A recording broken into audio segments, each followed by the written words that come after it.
সালাতে দোয়া কবুল হয়। সালাতে দোয়া কবুলের 3 জায়গা।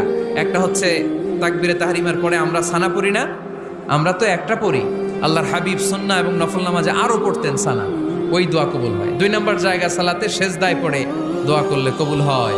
আকরাবু মা ইয়াকুনুল আবদু মির রাব্বিহি ওয়া হুয়া সাজিদ ফাকসিরু ফীহি দুআ।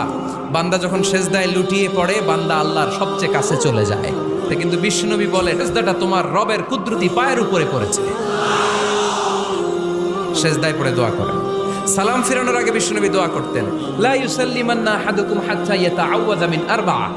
আল্লাহর হাবিব বললেন 4 জিনিস থেকে পানাহ না আছে আমার কোন উম্মত যেন সালাম না ফিরায়। তারা যেন পড়ে আল্লাহুম্মা ইন্নী আউযু বিকা মিন আযাবিল কবর, আউযু বিকা মিন আযাবি জাহান্নাম, আউযু বিকা মিন ফিতনাতিল মাহইয়া ওয়াল মামাত, আউযু বিকা মিন ফিতনাতিল মাসিহিদ দাজ্জাল। আল্লাহ কবরের আযাব থেকে বাঁচাও, আল্লাহ জাহান্নামের আগুন থেকে বাঁচাও, আল্লাহ জীবন